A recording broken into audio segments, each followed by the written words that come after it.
اعوذ باللہ من الشیطان الرجیم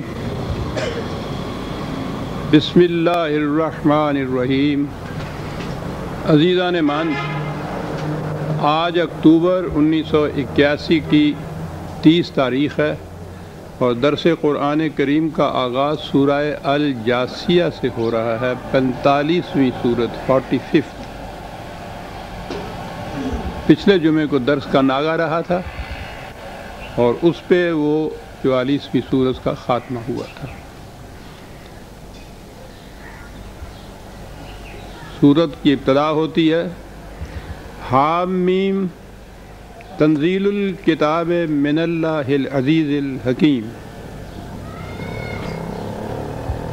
پہلے دو حرف تو وہی مقطعات ہیں اور آپ کو معلوم ہی ہے، اس سے پہلے یہ بیشتر مقامات پر آ چکے ہیں، اور میں اپنی بصیرت کی روح سے جو ان کے معنی کیا کرتا ہوں وہ یہی ہے کہ خدائے حمید و مجید کا ارشاد ہے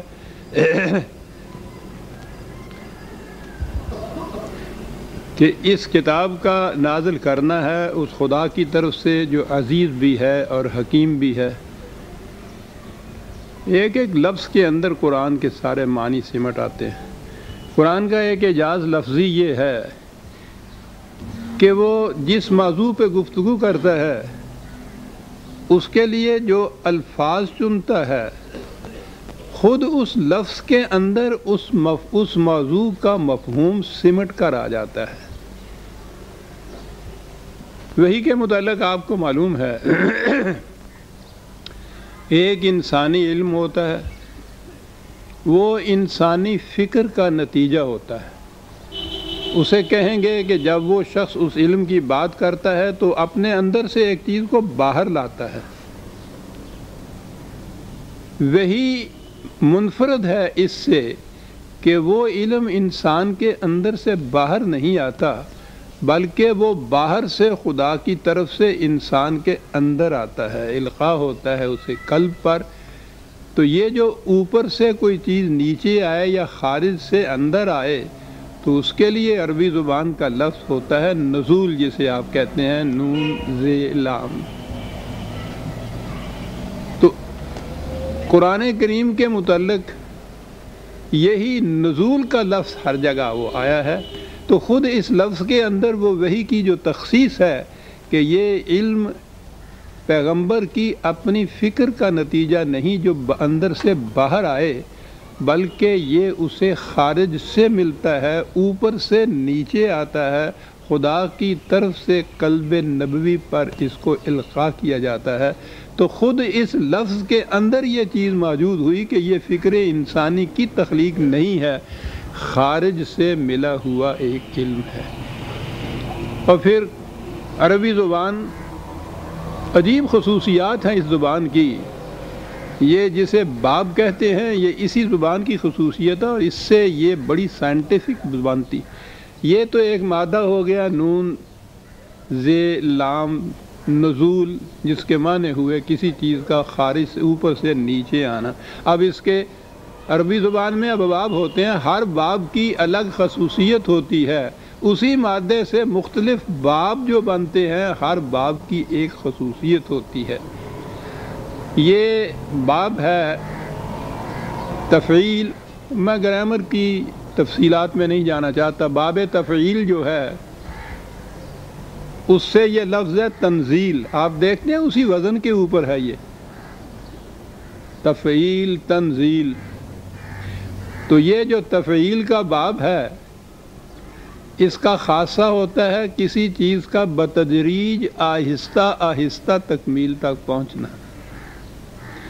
اب باب جو مادہ ہوا نون ز لام، اس کے تمہارے معنی ہوئے خارج سے کسی علم کا داخل ہونا، اور جو باب استعمال کرتا ہے قرآن وہ ہے باب تفعیل تنزیل الکتاب، جس کے معنی ہے بتدریج آہستہ آہستہ کسی چیز کا تکمیل تک پہنچنا۔ قرآن کریم میں بڑی مختصر سی کتاب ہے، لیکن یہ 23 سال کے عرصے میں تکمیل تک پہنچی۔ تو اس میں سبک روی، آہستہ روی اور تدریج خود اس کی تاریخ ہے۔ تو ایک لفظ تنزیل میں آپ دیکھیے کہ کیا کچھ نہیں کہہ گیا قرآن، کہ یہ پیغمبر کی اپنی فکر کا نتیجہ نہیں، خارج سے ملا ہوا علم ہے جو بتدریج 23 سال کے عرصے میں تکمیل تک پہنچا۔ ایک لفظ تنزیل میں یہ سب کچھ پوشیدہ ہے۔ یہ ہے اعجاز اس قرآن کا، یعنی اسلوب بیان کا اعجاز میں کہہ رہا ہوں، معانی اور حقائق کا اعجاز کی تو بات ہی اور ہے، اسلوب بیان کی بھی اعجاز اس کے اندر ہے۔ تنزیل الکتاب، الکتاب ضابطۂ قوانین، خارج سے عطا ہوا، بتدریج تکمیل تک پہنچا، کس کی طرف سے آیا؟ من اللہ ہے۔ کس خارج سے کہاں سے آیا؟ خدا کی طرف سے ملا۔ اور الکتاب والا جو خدا ہے، جو ضابطۂ قوانین دینے والا خدا ہے، اس کی دو صفتیں بیان کی، عزیز بھی اور حکیم بھی۔ عزیز صاحب غلبہ کو کہتے ہیں، قوت والا، جو اپنے قوانین کو نافذ کرنے کی قوت رکھتا ہے، اقتدار رکھتا ہے۔ وہ واز نہیں ہے، قانون ہے، قانون کو نافذ کرنے کی قوت رکھتا ہے، عزیز ہے، لیکن وہ قوت دھاندلی کی نہیں ہے، ڈکٹیٹر کی نہیں ہے، شہنشاہیت کی نہیں ہے، حکمرانوں کی نہیں ہے، وہ حکیم بھی ہے، وہ ریزن پر مبنی ہے، عقل و فکر پر مبنی ہے۔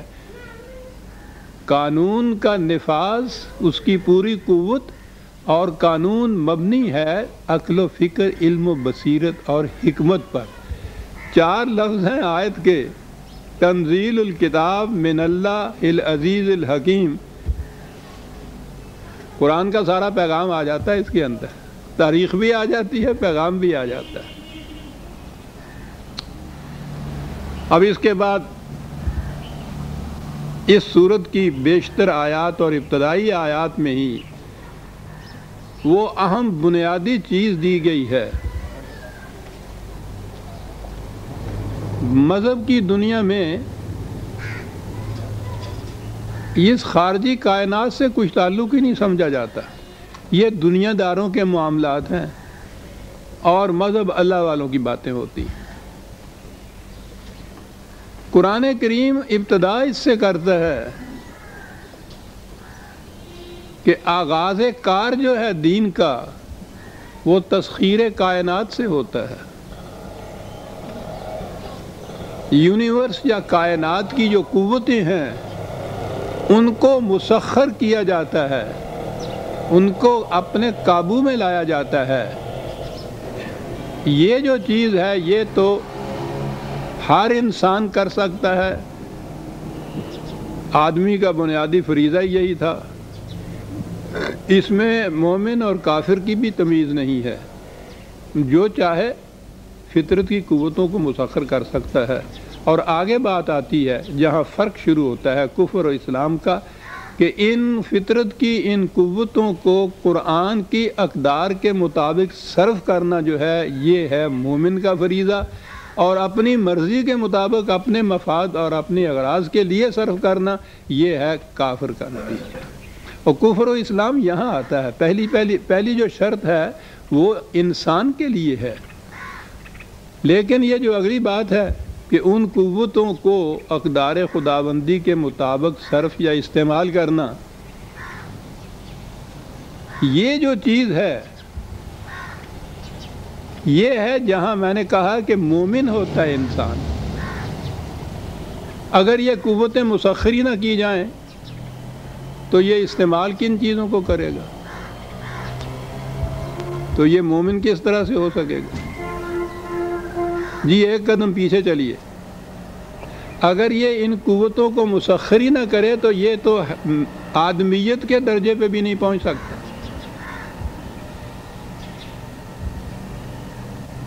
انسان یا آدمی کی خصوصیت بتائی ہے کہ وہ فطرت کی قوتوں کو مسخر کر سکتا ہے، حیوان نہیں یہ کر سکتا۔ حیوان کے اندر تو جو اپنی قوتیں ہوتی ہیں صرف وہی قوتیں ہوتی ہیں، وہ فطرت کی قوتوں کو مسخر نہیں کرتا۔